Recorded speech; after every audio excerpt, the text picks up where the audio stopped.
Nesse momento nós vamos fazer a oração pastoral. Vamos pedir ao Senhor que agora nos comunique a sua mensagem. Pedir a Deus que use graça para conosco e nos transmita as ordens do Evangelho. Portanto, irmãos, oremos, nos apresentemos diante da face do Senhor. Senhor nosso Deus, nesse momento, nós esperamos ouvir a Tua palavra e sermos agraciados com o alimento que advém do alto. Ensina-nos o Teu Evangelho, ensina-nos a Tua palavra. Senhor, que o Teu Evangelho ele fique impregnado em nossos corações, de maneira tal, ó Deus, que em todas as coisas nós possamos, por meio de Ti, sermos levados a Te conhecer, e não somente isto, Senhor, mas Te adorar em face ao que o Senhor é. Deus Santo e amado, portanto, comunica a nós o mais precioso bálsamo das nossas almas, comunica a nós a Tua palavra, para que nós possamos descansar ante a Tua face. Não há solene descanso sem houver a proclamação da Tua palavra, a proclamação do Teu Evangelho. E é disto que nossas almas precisam. Senhor Santo, cuida de nós agora. Rogamos a Ti agradecidos pelo bem que sabemos que a nós o Senhor fará. Te agradecemos, Senhor, pelo cuidado que o Senhor nos dará por meio do Teu Evangelho. Assim oramos em nome de Jesus o Senhor, aquele que vive e soberanamente reina para todos sempre. Amém. Irmãos, tomemos assento.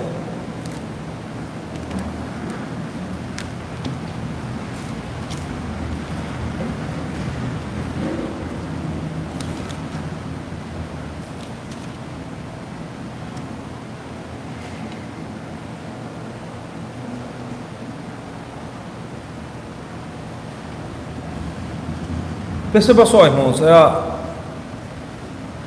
domingo último, no último dia do Senhor, na parte da manhã, veja, o texto nos levou ao entendimento dessa primeira parte do livro de Números. Perceba, a exposição ela ficou detida entre o verso 1 e o verso 13, e aqui entre o verso 1 e o verso 13, o Senhor nos deu da sua maravilha, da sua preciosa mensagem. De maneira tal, irmãos, que aprendemos como devemos viver diante do nosso Senhor. Agora, entenda, a segunda parte do texto, ela vai do verso 14, veja, ao verso número 43.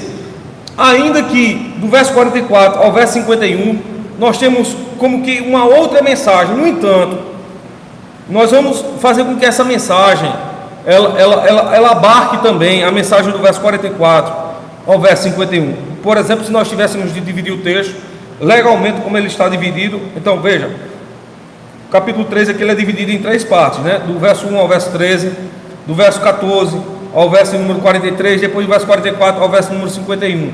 Só que nós vamos trabalhar justamente essa segunda parte, do verso número 14 ao verso de número 51. E é interessante aqui, irmãos, percebermos o que é que o Senhor ele vai requerer de nós como cristãos ou como fiéis, desculpa, irmãos, como cristãos ou como fiéis.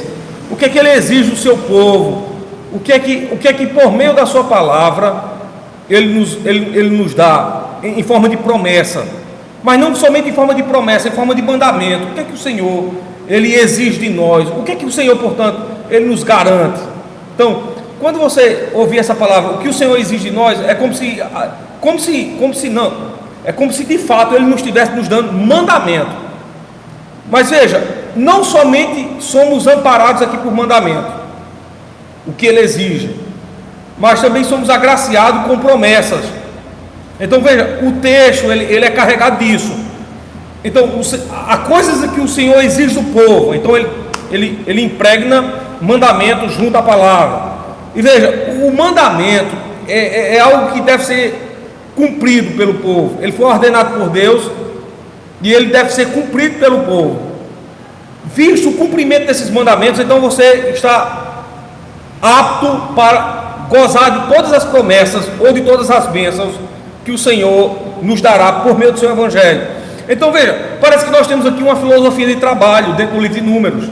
A filosofia é basicamente o seguinte: o Senhor dá a palavra e o povo cumpre. Após cumprir a palavra do Senhor, o Senhor, portanto, vem e abençoa o povo. Então veja, nós temos mandamento e promessa, nós temos palavra e cumprimento. Em outras, nós temos obediência do povo de Deus, e nós temos, diante dessa obediência do povo de Deus, nós temos, portanto, o Senhor abençoando ou dando bênção ao seu povo. Em outras palavras, irmãos, não existe bênção da parte de Deus sem houver obediência ao seu evangelho. Obediência ao seu evangelho.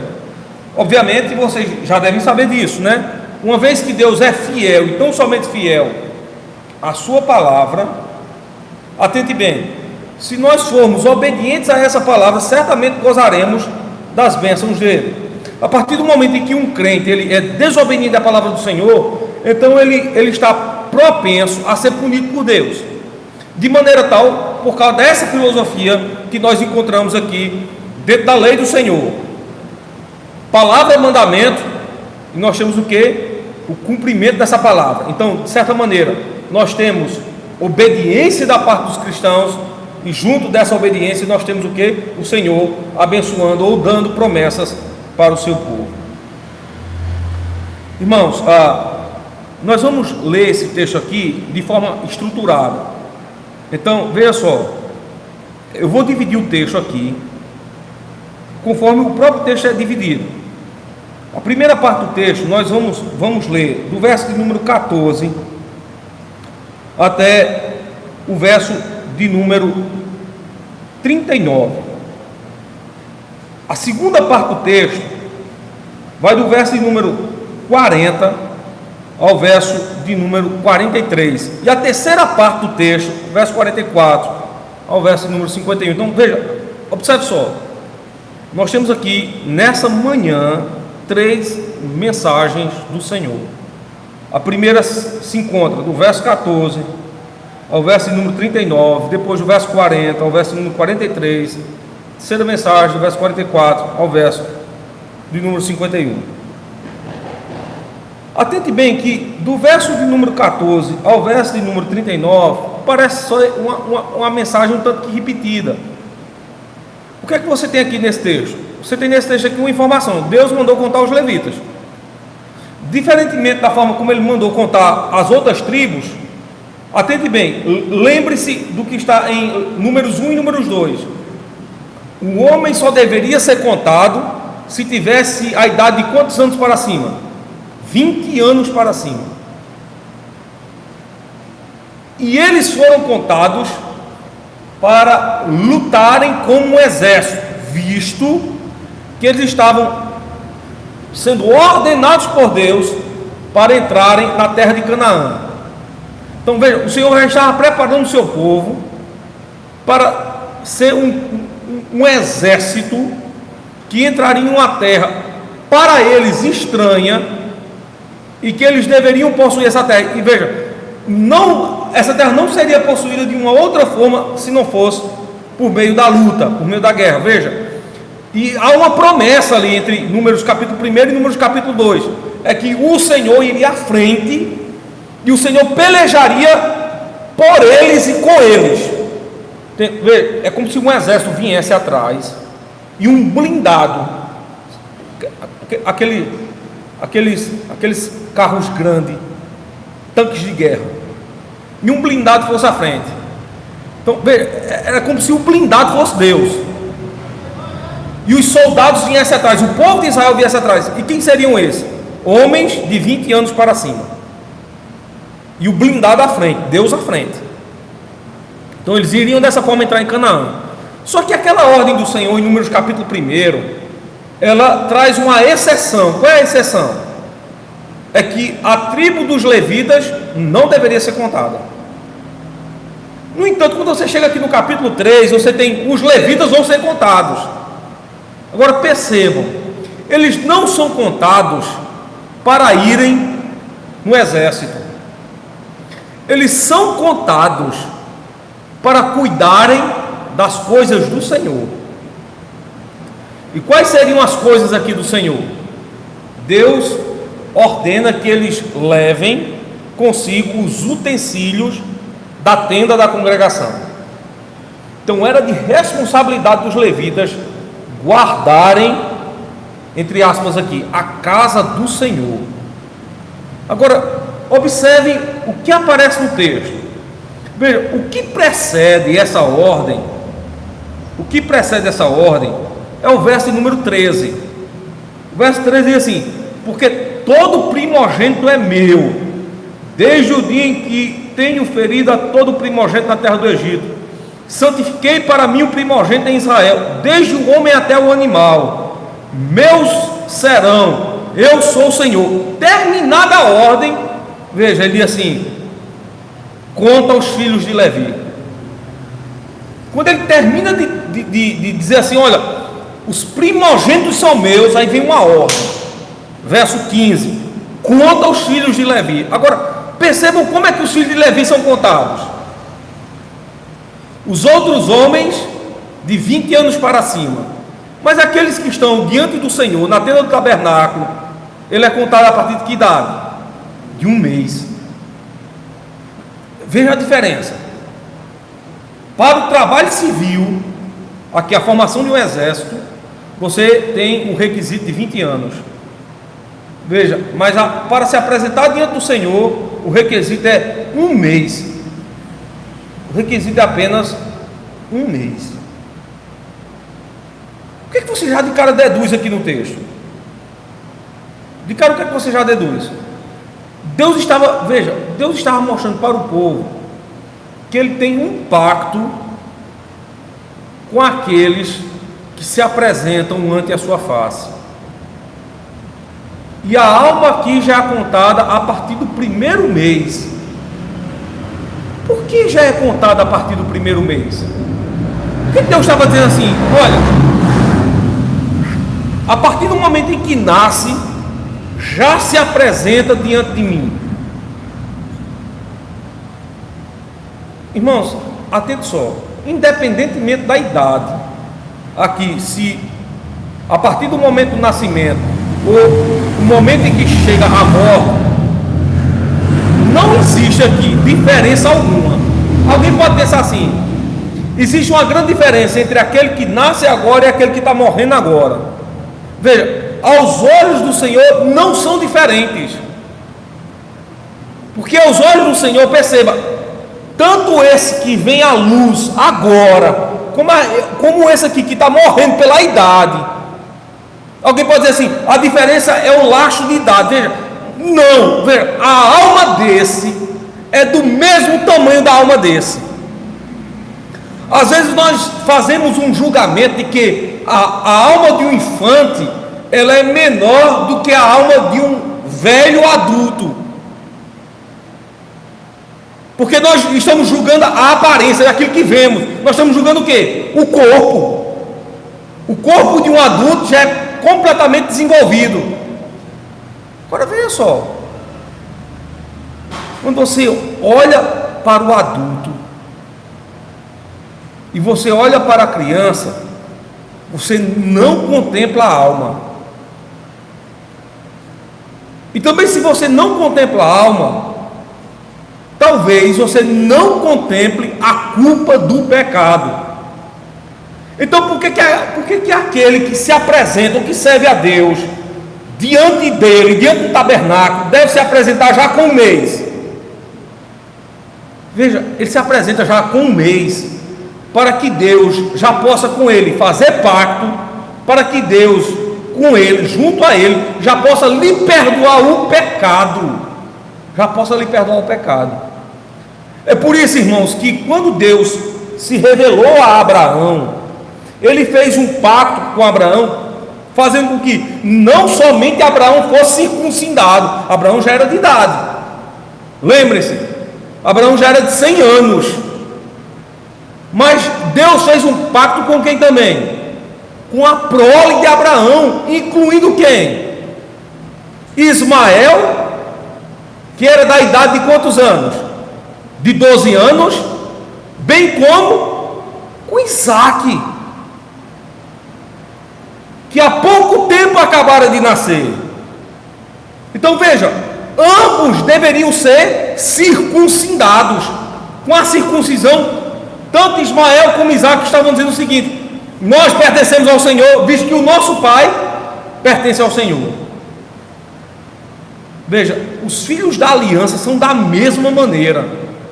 A partir do momento em que nós temos adultos na casa do Senhor, e esses adultos têm filhos, veja, os filhos já necessariamente devem ser o quê? Apresentados diante da casa do Senhor.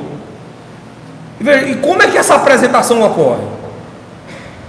Ora, se o nosso modelo é Cristo, nós deveríamos descobrir como essa apresentação é requerida aqui no livro de Números. Então vamos descobrir pelo exemplo de Cristo como é que essa apresentação ocorre. Abra sua Bíblia aí, irmãos, no livro de Lucas,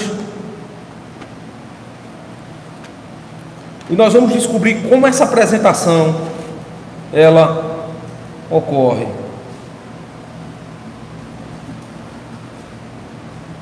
Lucas capítulo 2, irmãos, verso 21 em diante, né?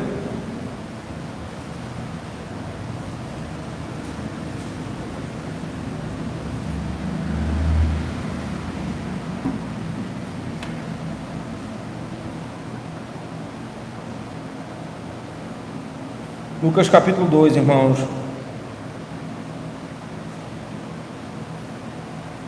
verso 21 diz assim: e quando os 8 dias foram cumpridos, para circuncidar o menino, foi-lhe dado o nome de Jesus, que pelo anjo lhe fora posto, antes que no ventre fosse concebido.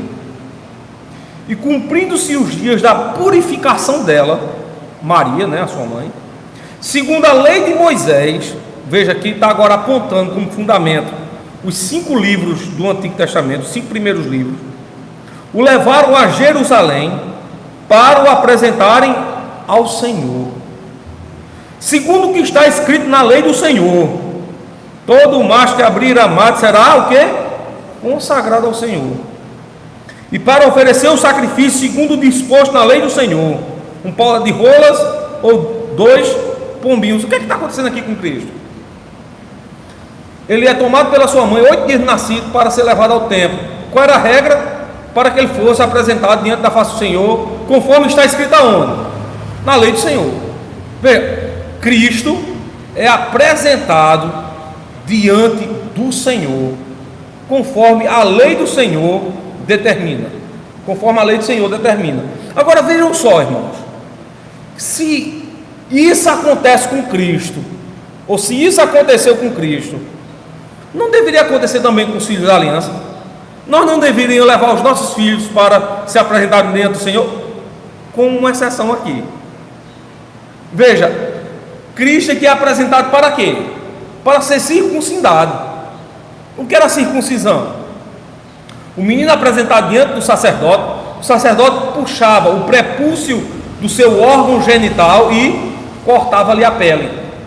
Uma gota de sangue era descida, então o pacto era estabelecido. Veja, pacto é firmado com derramamento de sangue. Aí você diz assim: mas eu tenho que fazer com que meu filho derrame sangue na igreja, diante do sacerdote? Primeiro que você vai ter aqui alguns problemas. O primeiro problema é que você não tem templo. Aqui você tem um templo. Isso aqui não é templo, irmão, só lembrando. Então você não tem aquele templo aonde Cristo fora levado. Ainda que você fosse para Jerusalém, você não encontraria o templo. O segundo grande problema é que você não tem um oficial que faça aquelas mesmas obras que o sacerdote fazia. Então você tem aqui um segundo problema: você não tem um sacerdote que faça aquilo que o sacerdote, conforme a lei, deveria fazer. E você aqui vai ter também um terceiro problema. Esse terceiro problema é um problema bíblico-teológico. É que esse requerimento da lei já fora cumprido por Cristo. Então não é mais da sua capacidade fazer o que está aqui. Agora veja só, ele é cumprido, mas não abolido. Ele é cumprido, mas não abolido. Abra sua Bíblia aí em Mateus capítulo 5, verso 17. O mandamento, ele é cumprido, mas entenda, ele não é abolido. Olha o que é que nos diz Mateus, no capítulo 5, no verso 17. Se o mandamento da lei manda circuncidar, por que é que nós não circuncidamos nossos filhos? Em termos de apresentar diante da face do Senhor. Veja o que é que diz Mateus 5,17. Não cuideis que vim destruir a lei ou os profetas. A lei aqui uma referência aos escritos de Moisés, aos escritos veterotestamentários, mas especificamente aos escritos de Moisés. Junto a eles, os demais escritos. Aqui Cristo fala dos profetas. Não vim destruir, mas o que? Cumprir. E a prova de que a lei do Senhor ela é eterna, observem agora o verso 18. Porque em verdade vos digo que até o céu e a terra passem, nem um jota ou um tio jamais passará de onde? Da lei, sem que tudo seja cumprido. Veja, a lei do Senhor, ela é o que? Ela é eterna, ela não é passageira. A lei do Senhor, ela é o que? Ela é contínua, ela é eterna. O motivo é simples, irmão. Se Deus é eterno, a sua palavra é eterna. E se Ele é fiel à sua palavra, Ele vai fazer com que a palavra não caduque. É como se você tivesse a possibilidade de criar um animal, e você amando aquele animal, você tivesse a condição de mantê-lo com vida todos os dias da sua própria vida. Mas não é doloroso para você quando você cria um animal com gosto, com apreço, e passa-se 4, 6, 7 anos, você sabe que aquele animal vai morrer. E o que é que você pode fazer para preservar a vida daquele animal? Nada. Você não pode fazer mais nada. O que você tinha que fazer, você fez. Você deu a melhor ração, você deu a melhor comida, você deu a água, você deu o abrigo, você deu a sua casa, para que aquele animal que você tanto gosta esteja lá. Mas chegou o dia dele perecer, você não pode fazer nada. Você não pode sustentar a alma do animal dentro do corpo do animal. Mas se você pudesse, você faria. Sendo Deus completamente poderoso e sendo fiel à sua palavra, o que é que Ele faz com a sua palavra? Ele sustenta a sua palavra. Ele faz com que a sua palavra seja tão eterna quanto Ele é o que? Eterno. É por isso que Ele diz assim: passarão os céus e a terra, mas sequer um jota ou um tio desta palavra não passará. Agora veja, se você acabou de ver que o texto bíblico diz que a lei foi cumprida e ela não passará, como é que eu posso fazer com que o meu filho seja apresentado diante da face do Senhor? Como apresentá-lo diante da face do Senhor? De acordo com o que é requerido em Números capítulo 3. Como é que nós apresentamos os nossos filhos diante da face do Senhor? Esse mandamento ele vai começar a encorpar da seguinte maneira. Abra a Bíblia de vocês em Mateus capítulo número 28 e vejam a ordem de Cristo para o cumprimento desse mandamento. Mateus capítulo 28, verso de número 19 em diante, diz assim. Mateus 28, verso 19 em diante, diz assim: portanto, ide, fazei discípulos de todas as nações, batizando-os em nome do Pai, do Filho e do Espírito Santo, ensinando-os a guardar todas as coisas que vos tenho mandado. Eis que eu estou convosco todos os dias, até a consumação do século. Então, assim como a palavra de Deus é eterna, a presença de Cristo no meio do seu povo também é eterna, e o mandamento aqui passa a ser eterno. O que é que eu devo fazer? Ir pregar o Evangelho, discipulando as pessoas, e em seguida fazendo o quê? Levando-as ao batismo, batizando-as em nome do Pai, do Filho e do Espírito Santo. A pergunta seria: a quem é dado o batismo aqui? A quem é dado o batismo aqui em troca da circuncisão? O livro de Marcos começa a nos dizer a quem é dado esse mandamento. Abra sua Bíblia, portanto, aí no livro de Marcos, o livro vizinho, capítulo de número 16.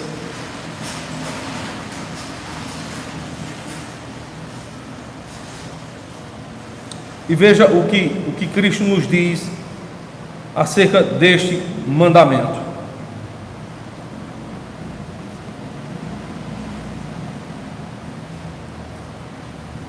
Marcos capítulo 16, irmãos, verso número 15, diz assim: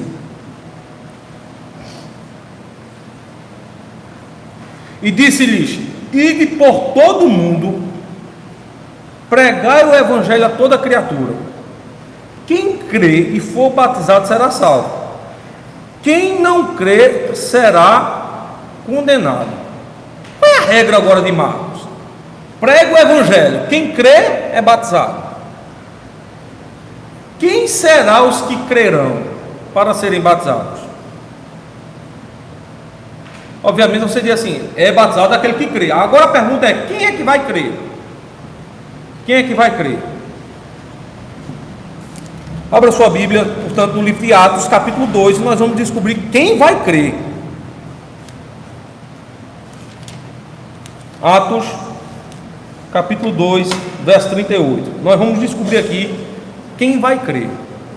Disse-lhes Pedro, a pregação lá no cenáculo: arrependei-vos e cada um de vós seja o quê? Batizado em nome de Jesus Cristo. Essa expressão aqui, em nome de Jesus Cristo, essa expressão grega aqui, em nome, significa na autoridade. É como se um soldado romano chegasse em uma província e dissesse assim: eu vim aqui em nome de César. Em nome de César é na autoridade de César. Então Pedro está dizendo assim: vocês serão batizados aonde? Na autoridade de Cristo. E qual é a autoridade de Cristo? Obedecendo o seu mandado, né? Ir por todo mundo, pregar meu evangelho a toda criatura. Mas pregar o evangelho e batizando como? Em nome do Pai, do Filho, veja, em nome de Cristo. Não é que alguém vai ser batizado somente em nome de Jesus, como fazem os unicistas. Isso é um equívoco. Mas é na autoridade de Cristo, na autoridade que repousa na sua palavra, que é eterna, batizando-os em nome do Pai, do Filho e do Espírito Santo. Então cada um de vós seja batizado em nome de Jesus Cristo. Esse evento relembra o que? Remissão de pecados. E o que é que eles recebem? Veja, lembram lá de Números, que você tem palavra, mandamento, obediência e o que? Promessa, bênção, cumprimento daquilo que o Senhor fala. Veja, eles agora vão receber uma promessa. E qual é a promessa? Recebereis o dom do Espírito Santo. Agora veja só, porque a promessa vos diz respeito a quem? A vós. Quem são esses vós aqui? Esses vós aqui, irmãos, são os que estão contidos aqui no texto do capítulo 2. Observem só, Atos capítulo 2, verso de número 5. Você descobre quem são esses vós aqui. E em Jerusalém estavam habitando judeus, homens religiosos de todas as nações que estão debaixo do céu. Aí você conhece as nações deles a partir do verso de número 9. Então, quem são vós aqui? Os homens religiosos que creram em quê? Na pregação de Pedro. Agora veja só deve ser batizados os homens que se converteram, os homens religiosos. Olha só o que é que diz o texto: porque a promessa vos diz respeito a quem? A vós, os homens religiosos, a vossos filhos. E é interessante aqui, irmãos, que a palavra que é usada para filho aqui não pode ser um filho de idade alta, um adulto, porque necessariamente se fosse adulto ele estaria lá. Então não havia necessidade do texto repetir: ora, vai ser batizado você e você. Ora, a pessoa não já está lá? A palavra que é usada aqui para filho aqui é filho que está sob a guarda ou a tutela do pai. Quem é o filho que está abaixo da tutela ou da guarda da tutela do pai? Aquele que acaba de nascer e que somente é emancipado quando ele faz o quê? A pública declaração de fé. Então nós estamos falando de que filhos aqui? De infantes, de crianças. Então veja só, a promessa vos diz respeito a vós. A quem? A vossos filhos, as vossas crianças. Eis por isso que lá em Números o Senhor diz assim: a partir do primeiro mês os vossos filhos serão o quê? Apresentados diante de mim. Veja, uma família pactual, uma família da aliança, ele não permite que os filhos sejam criados ausentes da casa do Senhor. Irmão, se você cria seu filho ausente da casa do Senhor, você não sabe o mal que você está fazendo. O mal que você está fazendo para você e depois para seu filho. Talvez a maior tragédia que possa haver numa família cristã é você criar um filho ausente da casa do Senhor. É a pior tragédia que pode haver. Porque primeiramente você descumpriu um mandamento de Cristo. Você quebrou a lei de Cristo. E segundo, que você está trazendo maldição para seu próprio filho. Lembram que se você tem palavra, você tem o quê? Mandamento. E o mandamento exige o quê? Obediência. Se você é obediente, você recebe promessa. Mas se você é desobediente, o que é que você recebe? Qual é o contrário de promessa? Qual é o contrário de bênção? É maldição, irmão. Você vai criar seu filho fora do pacto. Você vai estar amaldiçoando tanto a sua vida como a vida dele.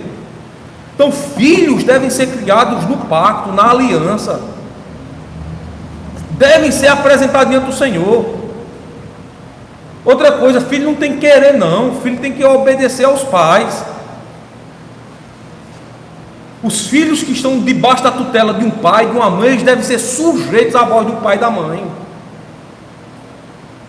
Alguém pode se perguntar assim: mas será que a Escritura prescreve se o pai for crente e a mãe descrente, ou se a mãe for crente ou o pai descrente? Veja, eu sou uma mulher crente e meu esposo é descrente, ou eu sou um homem crente e minha esposa é descrente. Veja, eu devo apresentar meus filhos ao Senhor? Veja o que é que Paulo diz em 1 Coríntios capítulo 7.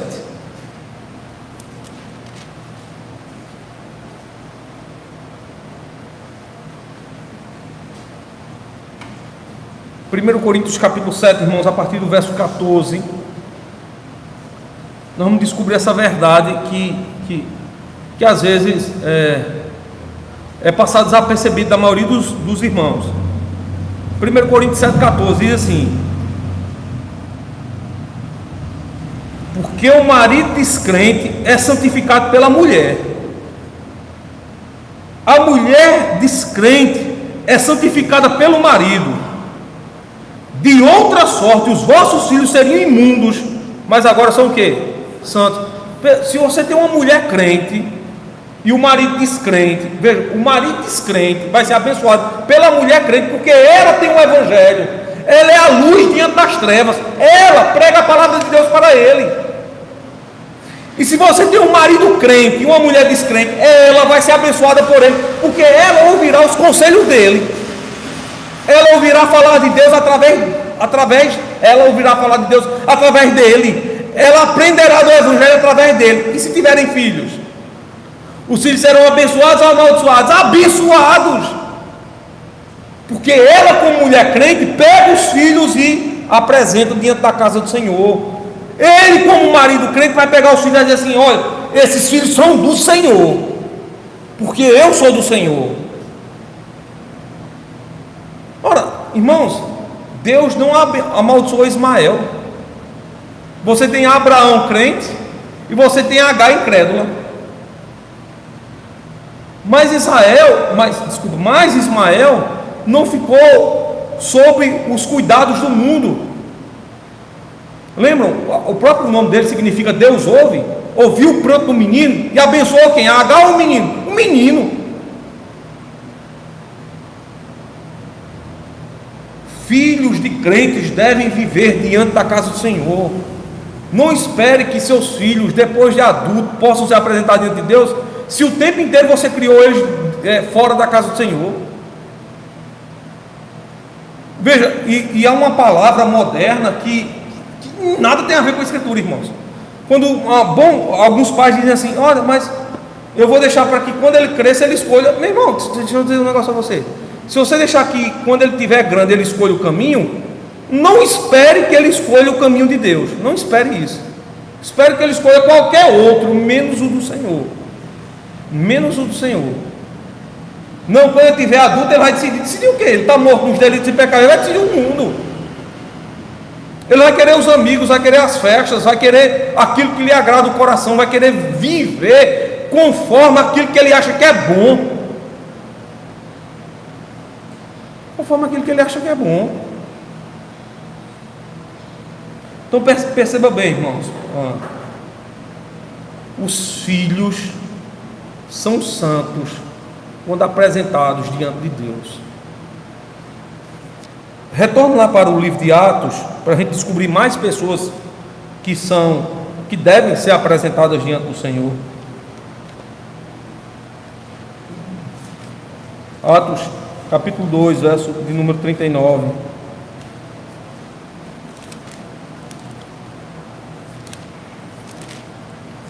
Diz assim: porque a promessa vos diz respeito a vós, a quem? A vossos filhos, a todos os que estão longe. Quem eram os que estavam longe? As mulheres deles. Ora, se lá tinham os homens religiosos, o que não havia ali era o quê? As mulheres. Veja, então é abençoado os filhos e as mulheres. E quem mais? A tantos quanto Deus nosso Senhor chamar. Aqui inclui os escravos, aqui inclui os que não eram religiosos, que não estavam naquele local, mas que em algum momento ouviriam a palavra do Evangelho e entregariam, portanto, as suas vidas a Cristo. Como é que nós, portanto, apresentamos os nossos filhos a Deus? Primeiramente fazendo o que, irmãos? Batizando-os. A promessa, qual é a promessa? Batismo e o que? Salvação, o Espírito Santo. Então veja, a regra de números, ela é cumprida na igreja do pacto, quando os filhos da aliança são levados para o batismo. Agora, veja, quer dizer que eu batizei o meu filho, isso já é suficiente? Não. Se você batizou o seu filho, agora você traz sobre si uma grande responsabilidade, uma grandíssima responsabilidade. Veja, abra sua Bíblia aí no livro de Deuteronômio e perceba a responsabilidade agora que você vai trazer sobre seu filho. Aliás, não somente sobre ele, mas principalmente uma responsabilidade que você carrega. Uma responsabilidade que você carrega, uma responsabilidade que você, veja, que você não deve se isentar. Veja, o livro de Deuteronômio, muita gente pensa que é um livro que apenas está repetindo a lei, mas não é.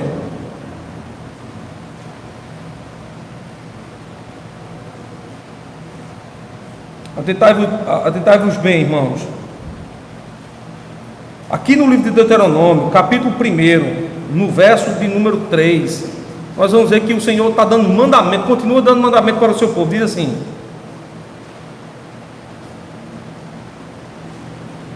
e sucedeu que no ano 40º, no mês 10º, no primeiro dia do mês, Moisés falou aos filhos de Israel, conforme a tudo que o Senhor lhes mandara acerca deles. Então o que nós temos aqui é Deus novamente dando palavra para o seu povo. Agora, palavra para quem?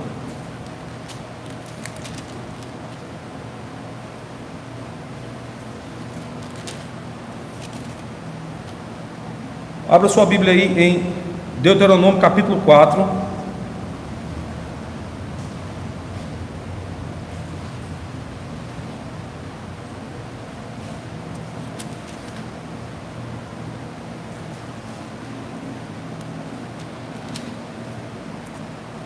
Veja a quem o Senhor vai estar dando mandamentos, irmãos.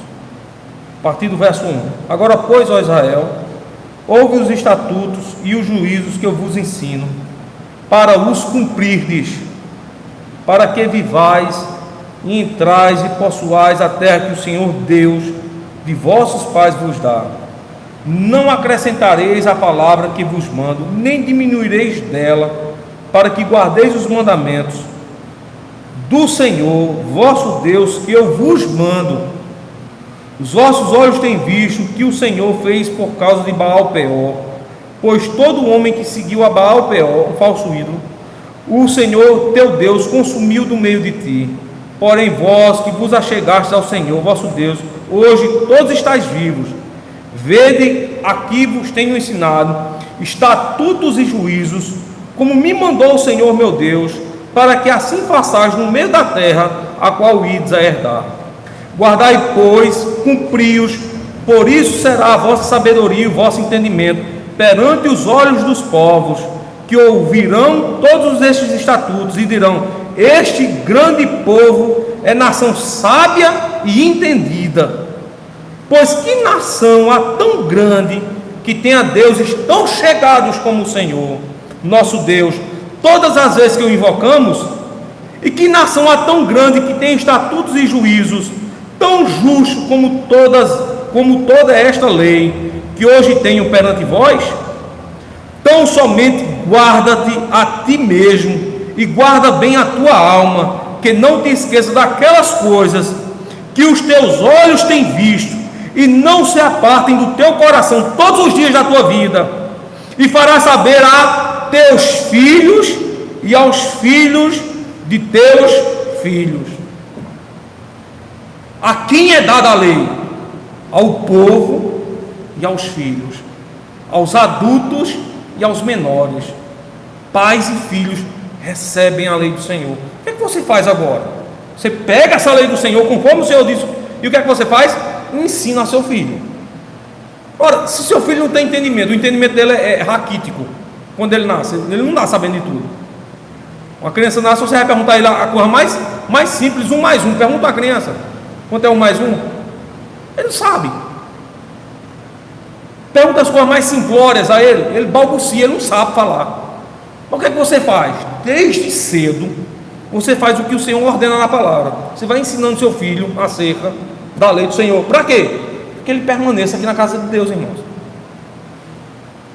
Se você não fizer isso, ele vai tomar ojeriza da casa de Deus. Ora, como é que a criança vai chegar aqui e vai estar quietinha, ouvindo um culto? Se você não ensinou para ele que quando vem para a casa de Deus, você vai se colocar diante do Senhor. Ele pensa que você está numa conversa qualquer. Quando você está numa conversa com o seu amigo, que ele chega no meio, ele vai fazer zoada, brincar, querer a sua atenção. Mas se você tomá-lo pela mão e dizer assim: olha, eu estou lhe levando para a casa de Deus, Deus estará presente, nós precisamos de reverência, inclusive sua. Faça seu filho ter temor ao Senhor,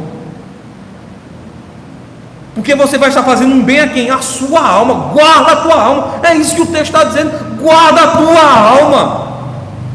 Guarde a alma do seu filho. Preserve a alma do seu filho. Mas muitos pais cristãos têm, portanto, negligenciado essa tarefa pactual de ensinar aos filhos o reto caminho do Senhor. E aí, irmãos, olha, a tragédia é grande. Os filhos de crentes, todos afastados da casa do Senhor. Todos afastados da casa do Senhor. Obviamente que a gente tem que considerar aqui aqueles pais que foram convertidos já adultos, obviamente já adultos, já casados e, portanto, já com filhos. E às vezes o pai é convertido e o filho é ainda não levado ao conhecimento do Senhor. Mas entenda, se aquele seu filho está debaixo do seu teto, é sua obrigação trazer ele para a casa de Deus. Lembre-se, ele não tem vontade, a vontade dele é subjugada à sua vontade. A vontade do seu filho é subjugada à sua vontade. Ele quer aquilo que você quer. Nesse caso aqui, numa coisa primordial, ele não tem escolha. O que é primordial aqui é a preservação da alma dele. A preservação da alma dele.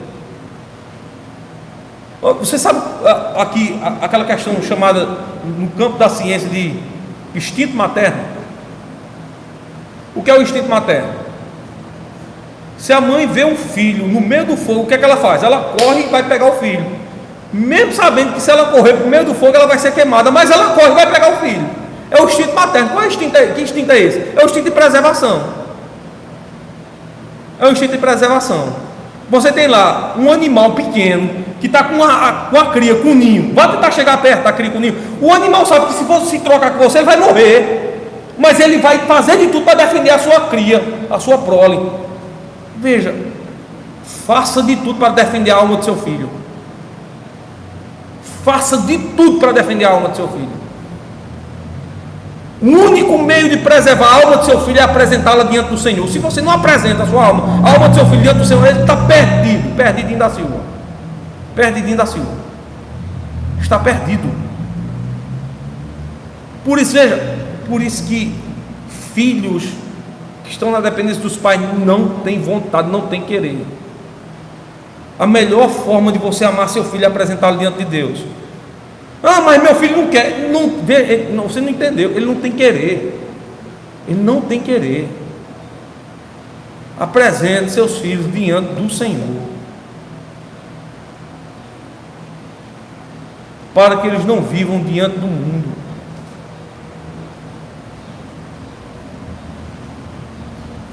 Roger Scruton é um filósofo, faleceu recentemente,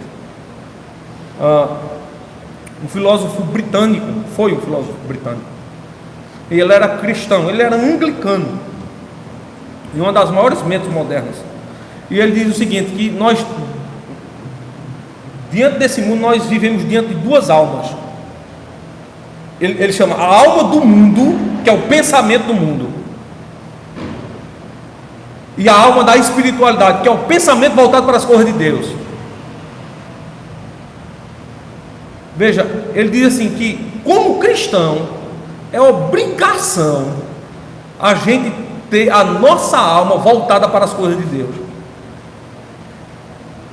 Aí ele diz assim, se você não tem a sua alma voltada para as coisas de Deus, é porque a sua própria alma já está voltada para as coisas desta vida. Vamos usar terminologias bíblicas aqui para ilustrar essas duas palavras que ele diz aqui. Você tem dois deuses, você tem dois pastores.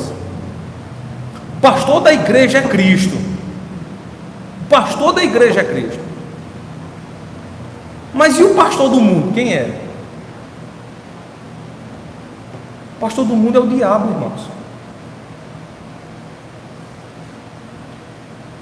Agora veja só, se você não apresenta seu filho diante do Senhor, nesse momento você acha que ele está diante de quem?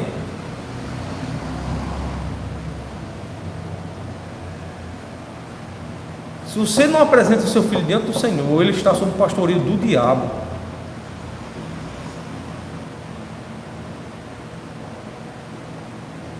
Diante do Senhor que seu filho deve estar. Diante do Senhor. Portanto, irmãos, o mandamento do Senhor é extremamente claro. Então, voltem para Números. Então, essa é a regra que nós utilizamos na aliança para criarmos e educarmos os nossos filhos diante de Deus. É isso, portanto, que nos ensina Números, capítulo de número 3. Agora, atente só para a segunda parte do texto. Verso 40 ao verso número 43. Diz assim: disse o Senhor a Moisés: conta todo o primogênito homem dos filhos de Israel, da idade de 1 mês para cima, e toma o número dos seus nomes. Para mim tomarás os levitas, eu sou o Senhor. Em lugar de todo o primogênito dos filhos de Israel, os animais dos levitas, em lugar de todo o primogênito, entre os animais dos filhos de Israel. E contou Moisés, como o Senhor lhe ordenara, todo o primogênito dos filhos de Israel, que são os filhos dos levitas, e todos os primogênitos homens, pelo número dos nomes dos da idade de 1 mês para cima, segundo os que eram contados deles, foram 22.273. O que é que o Senhor acaba de fazer aqui? Acaba de assegurar a salvação de todos aqueles que eram apresentados diante dele. Veja, palavra e promessa. Qual é a promessa que o Senhor nos dá? Que se nós apresentarmos os nossos filhos diante de Deus, quem é que vai cuidar deles? O próprio Senhor. O próprio Senhor. Eis por causa disto, apresenta-nos a nós aquilo que diz o rei: ensina o menino no caminho que deve andar. Qual é o caminho que deve andar? Este caminho. para que quando crescer não se desvie dele. Leve o seu menino, leve o seu filho para o caminho do Senhor. Quem o mantém será o Senhor. Então o trabalho de mantê-lo não é seu, é do Senhor.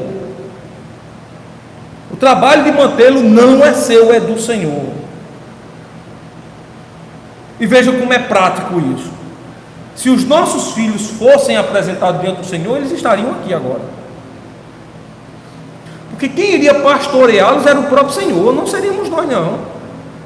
É você que pensa que você é que pastoreia seu filho, não é você que pastoreia seu filho. Quem pastoreia o seu filho, quem pastoreia a sua casa é Deus. Ora, não foi o Senhor que disse lá em João capítulo 10, tomando eu pela minha mão, quem que pode arrebatar?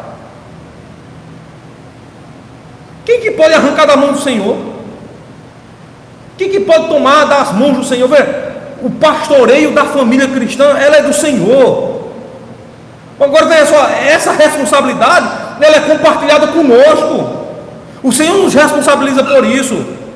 É Ele que nos usará como instrumentos da aliança, para que através de nós, homens, pessoas, preguemos o Evangelho para a nossa família. Mas a palavra que sai dos nossos lábios, ela vem de Deus. E é essa palavra que vai alimentar a alma do seu filho.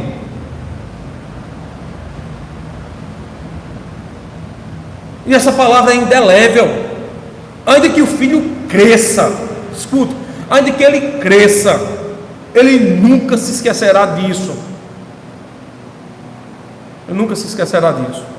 Vocês sabem aqui, a maioria sabe aqui, que eu tenho um apreço muito grande por um cantor, Elvis Presley. O pessoal aqui da igreja sabe. Veja, uma entrevista que teve da filha dele, que é descrente. Então a repórter, há uns anos atrás, perguntou para ela: qual é a imagem que você tem do seu pai? Qual é a última imagem que ficou? Porque quando ele morreu ela tinha 6 anos. Então qual era a imagem que você tem do seu pai? Ela disse assim: a imagem que eu tenho do meu pai é única. É que todo domingo pela manhã ele me levantava cedo para ir para a igreja. Ele me levava para a igreja. Ele me conduzia à casa de Deus. Hoje ela cresceu afastada do caminho do Senhor, porque a mãe descrente não teve zelo pela alma da filha. A filha cresceu, se tornou famosa, não como o pai, mas famosa. E a primeira coisa que teve foi o quê? Abandonar a casa de Deus, meu irmão. Não bota nem mais os pés. Agora faz parte de uma religião chamada cientologia, uma religião neo-ateísta, que não crê nas escrituras, que não tem o Senhor como Senhor, que acredita no espírito humano como aquele que pode progredir e melhorar o mundo. Abandonou a Deus. Veja, quando não educamos bem os nossos filhos na casa do Senhor, a propensão será essa. Eles crescerão, eles tomarão as suas decisões, no entanto, suas decisões serão para bem distante da casa do Senhor. Para bem distante da casa do Senhor. E eu acredito que não é essa a sua vontade, ou esse o seu querer para o seu filho. Afinal de contas, lembram do instinto de preservação, do instinto de mãe? Você não gostaria de ver seu filho nas chamas e simplesmente cruzar os braços e ficar olhando, dizendo assim: ele está queimando, olha só, vai morrer se continuar assim, vai morrer. Você não vai fazer isso. Pois bem, é dessa forma que está acontecendo com a alma dele. A alma dele está ardendo em chamas, e você está aí parado olhando, dizendo: rapaz, olha só, está queimando, ó. Vai morrer. Morreu. Veja, se você não cuidar da alma do seu filho, a pergunta é: quem é que vai cuidar? Se Cristo não é o pastor da alma do seu filho, a pergunta é: quem é o pastor da alma do seu filho? Quem está sendo o pastor da alma do seu filho? Que evangelho ele está ouvindo? Que palavra está sendo dita para ele?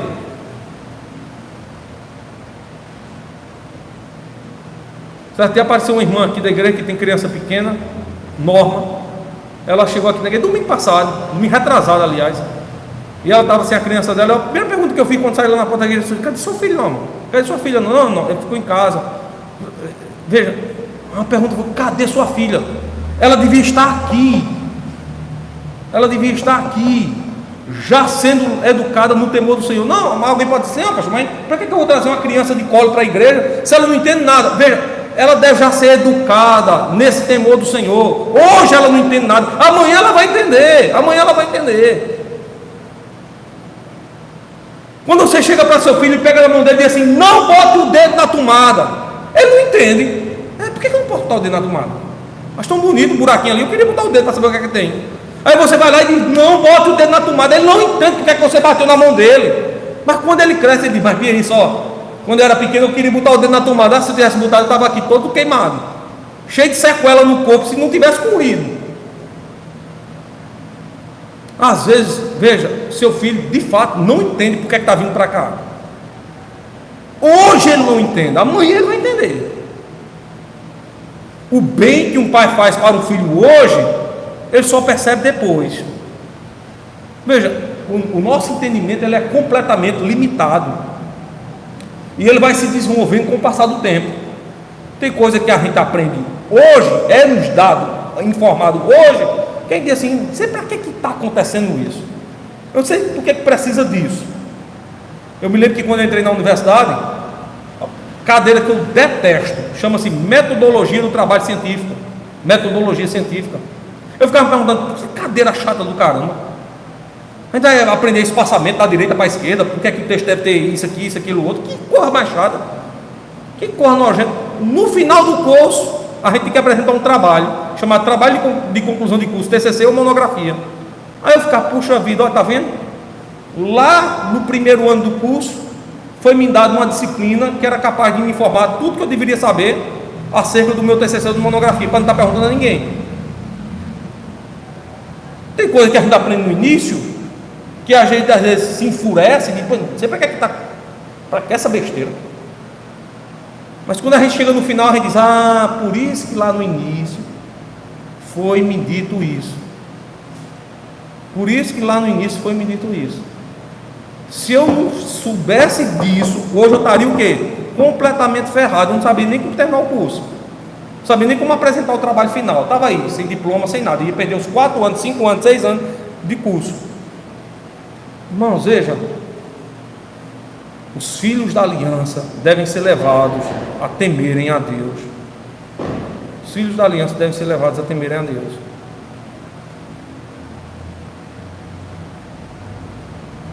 Isso é completamente pedagógico.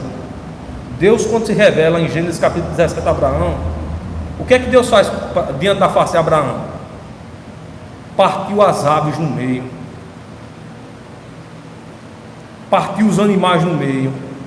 Abraão poderia ficar se perguntando, poxa vida, a gente vai ter um encontro com Deus e a primeira coisa que ele faz é partir animal no meio. O que é que Deus estava dizendo ali a Abraão? Abraão, seja obediente. Abraão, seja obediente de tal maneira que se você não for, acontecerá com você o que aconteceu com esses animais. O que é que vai acontecer com você, Abraão? Será partido ao meio, morto. Muita coisa que a gente reclama junto à igreja, por que é que isso é assim? Veja, no final tem algo extremamente abençoador. O que é que Deus agora roga de nós? Obediência, irmãos. Deus roga e espera do seu povo obediência à sua palavra. Terceira parte do texto, irmãos, observe aí a parte final, diz assim: e falou o Senhor a Moisés dizendo, verso 44 do capítulo 3 do livro de Números: toma os levitas em lugar de todo primogênito entre os filhos de Israel e os animais dos levitas, em lugar dos seus animais, porquanto os levitas serão meus, eu sou o Senhor. Quanto aos 273 que se houveram de resgatar dos primogênitos, dos filhos de Israel, que excede ao número dos levitas, tomarás por cabeça 5 ciclos, conforme o ciclo do santuário, os tomarás, a 20 geras um ciclo, e a Arão e a seus filhos darás o dinheiro dos resgatados, dos que sobram entre eles. Então Moisés tomou o dinheiro do resgate dos que se excederam, sobre os resgatados pelos levitas. Dos primogênitos dos filhos de Israel recebeu o dinheiro, 1.365 ciclos, segundo o ciclo do santuário. E Moisés deu o dinheiro dos resgatados a Arão e a seus filhos, segundo o mandado do Senhor, como o Senhor ordenara a Moisés. Veja, que parte interessante aqui do texto. O Senhor está dizendo assim: pague pelos que serão resgatados. Pague pelos que serão resgatados. É como se Deus estivesse dizendo assim: por causa da infidelidade de alguns de vocês, alguns que são meus terão que ser resgatados. É assim, veja, Adão pecou, toda a sua prole estava perdida. E como é que o Senhor fez para resgatar a prole, parte da prole perdida de Adão? Resgatou, dando quem? Seu Filho Jesus Cristo. Ele morreu pelos nossos pecados, retirou-nos a culpa, perdoou a dívida, pagou o débito e nos trouxe para junto de Deus. Veja, para sermos resgatados, foi preciso que alguém pagasse um alto preço. E o resgate se dá por causa da desobediência. A pergunta final seria: a salvação para aqueles, a solução para aqueles que estão hoje distantes da casa do Senhor? Assim.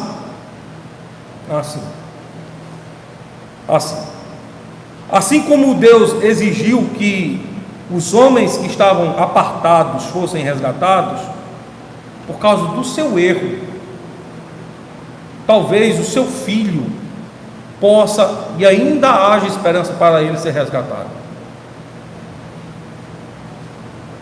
Veja, como isso se deu? Obviamente, o texto vai dizer assim: pagando um preço, um valor que era cobrado de acordo com o preço do tabernáculo, da tenda da congregação. Ora, o livro de Colossenses é claro em nos dizer que Cristo pagou o nosso débito. A cédula de dívida que constava contra nós foi paga por Cristo. Portanto, se Cristo é aquele que paga o nosso débito, como os nossos filhos serão resgatados? Como os nossos filhos serão resgatados? Então apresente a Ele aquele que o pode resgatar. Apresente a seu filho a Cristo. Leve Cristo a seu filho, anuncie a ele o Evangelho, pregue para ele a palavra. Seu filho está perdido, e não há escapatória sem que seu filho, a ele, seja apresentado a Cristo. Ah, pastor, mas meu filho não gosta. Não importa, você deve pregar Cristo a ele queira ou não. O único que pode resgatar ele é Cristo. Eu estava lendo uma mensagem, há um tempo atrás saiu, e agora me fugiu à memória o autor da frase, mas ela é completamente verdadeira, quando ela diz assim, que o autor diz assim, não é dessa forma, mas a ideia é justamente essa: há pessoas que são atraídas pela igreja por algumas circunstâncias, né? Por alguns eventos, mas não é essa bem a palavra. Aí ele diz assim, por alguns atrativos. Aí ele diz assim: quando esses atrativos acabam, essas pessoas que foram atraídas à igreja por causa disso, elas também se vão, elas não vão ficar aqui não. Por exemplo, se você colocasse aqui hoje um palhaço contando história, veja, muitas pessoas viriam aqui por causa do palhaço, mas no dia que o palhaço fosse embora, elas também vão. Elas não vão mais desaparecer por aqui, porque elas não foram verdadeiramente convertidas. Elas estavam aqui por causa do palhaço. As pessoas devem vir à casa de Deus por causa de Cristo, uma vez que Cristo nunca se apartará da casa do Senhor. E se elas forem conquistadas por Cristo, elas estarão sempre na casa do Senhor. Então há resgate para os filhos dos perdidos, aliás, para os filhos dos crentes. Há resgate para filhos perdidos, para filhos dos crentes. E esse resgate só se dá se pagar o preço. E um que pode pagar esse preço por ele é Cristo, não é você. Então não negocie com o seu filho. Diga: olha, se você hoje for para a igreja, eu vou lhe dar um presente. Não faça isso não. É uma maldição que você está fazendo com o seu filho. Você está querendo comprar a alma do seu filho, você não vai conseguir. Olha, se você for para a igreja, eu lhe dou R$20. E se for domingo que vem, eu lhe dou mais 30. Mas não faça isso. Não faça isso. O que deve atrair seu filho à casa de Deus deve ser o temor ao Senhor. Portanto, pregue para ele a palavra de Deus. Anuncie para ele a palavra de Deus. Fale sobre ira, fale sobre pecado. Diga que Cristo é o único que pode redimi-lo, que o mundo lhe oferece várias e inúmeras e muitíssimas oportunidades, mas todas elas são passageiras, e a única que permanece para sempre é aquelas promessas infalíveis e infindáveis, contadas e ditas a nós no Evangelho. Não faça isso. Zele pela alma do seu filho. Apresente, portanto, o seu filho diante de Deus. Eis, portanto, que o Evangelho aqui no livro de Números, ele é extremamente esclarecedor e extremamente empolgante para nós. Nós sabemos como os nossos filhos herdarão a salvação e como podemos resgatá-los. Então não desperdice essa oportunidade. Seu filho ainda tem vida.